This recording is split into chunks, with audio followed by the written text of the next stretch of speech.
Bonjour et bienvenue dans Biopilates Deep Dive, le podcast qui explore la conscience du mouvement, la précision anatomique et la richesse de la méthode Pilates. Aujourd'hui, je vous invite à plonger, au sens propre comme au figuré, dans l'un des exercices les plus exigeants du répertoire en décubitus ventral, la brasse.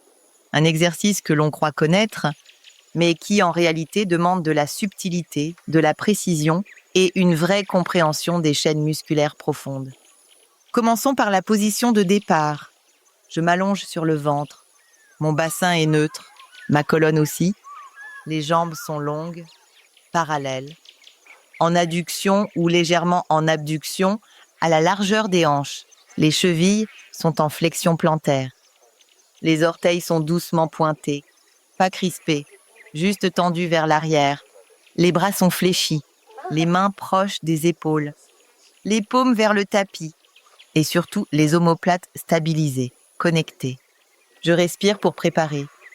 Et à l'expiration, j'allonge les bras vers l'avant, paumes vers le sol, à la largeur des épaules. Je crée une longue ligne basse. Le haut du corps flotte juste au-dessus du tapis. La cage thoracique est fermée. La colonne étirée. J'inspire. Je dessine un cercle avec mes bras, vers les côtés, puis vers les hanches. Les paumes reviennent vers mon corps. Et pendant ce temps, j'amorce une extension douce de la colonne dorsale et cervicale, sans décoller le bas des côtes. Les omoplates restent stables comme des ailes qui accompagnent le geste. J'expire. Je fléchis les coudes.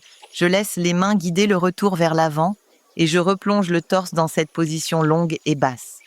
La tête ne revient pas sur le tapis. Elle reste alignée, vivante, disponible. Ce mouvement, je le répète, 5 à 8 fois, avec présence, avec précision et avec respect. Alors, quels sont les muscles engagés ici? Le transverse de l'abdomen, bien sûr, pour stabiliser la région lombo-pelvienne. La paroi pelvienne profonde qui soutient le plancher durant l'exercice. Les érecteurs du rachis dans le haut du dos qui amènent la colonne en extension. Les obliques et les extenseurs des hanches qui maintiennent le bassin neutre. Les deltoïdes postérieurs, les grands dorsaux et les grands ronds qui dirigent le geste des bras. Mais aujourd'hui, j'aimerais mettre l'accent sur une famille musculaire souvent oubliée. Les fléchisseurs plantaires. Ce sont eux qui maintiennent la flexion des chevilles, qui stabilisent la base et qui empêchent toute extension lombaire parasite. Parmi eux, le solaire profond, postural, le gastrocnémien, plus superficiel, qui relie le genou au talon, le tibial postérieur, discret mais essentiel pour l'alignement. Et à leur côté, le long fibulaire et le court fibulaire, aussi appelés long et court péronnier. Le long fibulaire traverse la voûte plantaire. Il soutient l'arche latérale et participe à l'éversion du pied. Le court fibulaire, plus latéral, s'insère sur le 5e métatarsien et stabilise la cheville dans le plan frontal. Tous ces muscles travaillent en synergie, en tonus postural. Ils maintiennent le pied allongé, le bassin stable et soutiennent tout le haut du corps. Mais pour qu'un muscle s'active, il faut bien plus que de la volonté. Il faut du nerf. Et pour qu'un nerf agisse, il faut atteindre ce qu'on appelle le seuil d'excitabilité. C'est un seuil électrique, un chiffre, une frontière, généralement autour de moins 55 millivolts. Si le potentiel électrique reste en dessous de cette valeur, le nerf ne réagit pas. Mais si ce seuil est dépassé, alors tout s'active. Les canaux sodiques s'ouvrent. Les ions de sodium affluent dans la cellule. La membrane se dépolarise.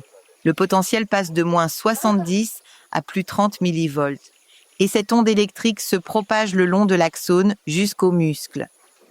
Là, elle déclenche une libération d'acétylcholine, le neurotransmetteur du mouvement. Le message traverse la synapse, arrive dans la fibre musculaire, le calcium est libéré et la contraction commence. C'est un feu d'artifice, un message qui court à toute vitesse dans le système nerveux et qui crée un mouvement ou une stabilisation. Ensuite, tout se calme. Le neurone repolarise sa membrane, entre dans une période réfractaire et se prépare pour la prochaine impulsion. Ce qui est fascinant, c'est que ce processus ne demande aucun effort conscient. Il se produit à chaque fois, que vous engagiez votre transverse, que vous pointiez votre pied, que vous stabilisiez votre bassin. Et plus vous vous entraîniez, plus votre système nerveux devient rapide, plus le seuil est atteint facilement, et plus le geste devient fluide, économique, précis. Les variantes proposées dans cet exercice ne sont pas accessoires.